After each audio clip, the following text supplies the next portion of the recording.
yaşandığı gün haberi nasıl aldınız? İlk neler düşündünüz? Yani bu ilk aldığımda ben akşam saat 9'da benim haberim oldu. Böyle bir şey olduğunu. Ben sahadaki arkadaşlarla da irtibat halindeydim. Orada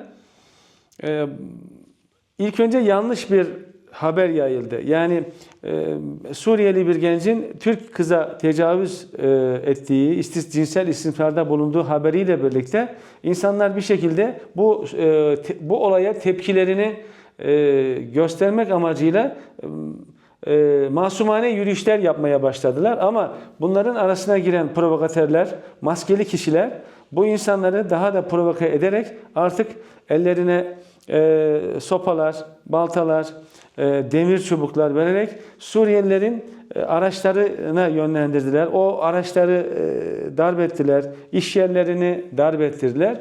Yani ilk gün gece saat 1'e kadar bu Eskişehir Bağları dediğimiz 3 mahallede olaylar devam etti.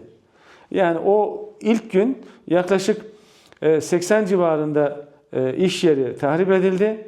120 civarında da araç tahrip edildi. İkinci gün olaylar biraz düzenlenir, biraz durulur dedik ama maalesef ikinci gün olaylar daha da köpürtüldü.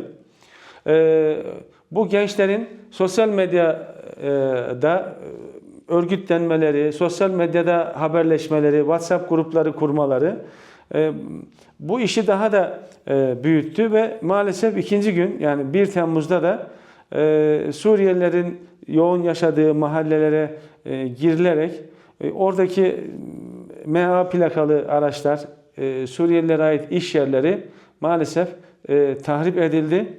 Birinci ve ikinci gün sonunda yaklaşık 600 civarında iş yeri, araç tahrip edildi, yağmalandı. 4 tane de ev ateşe verildi. Yani bu olaylarda biz isterdik ki tabii STK'lar olsun, diğer siyasi partiler olsun. Çünkü sonuçta bu gençlerin bir kısmı bazı gençlik örgütlerinin sempatizan olanlar. Ama o gençlik örgütleri bir büyük olarak çıkıp bunları engellemeleri lazımdı. Ya da siyasi partiler çağrı yapmaları lazımdı. Biz bu çağrıyı maalesef göremedik.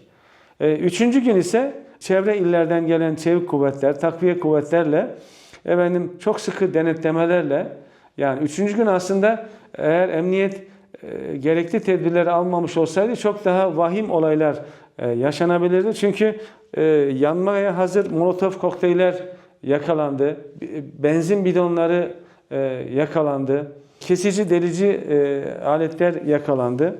Yani o konuda bir üçüncü gün emniyetin olağanüstü çabalarını gördük. O yüzden emniyet güçlerine o üçüncü günkü çalışmalar için teşekkür ediyoruz valiliğe, emniyete.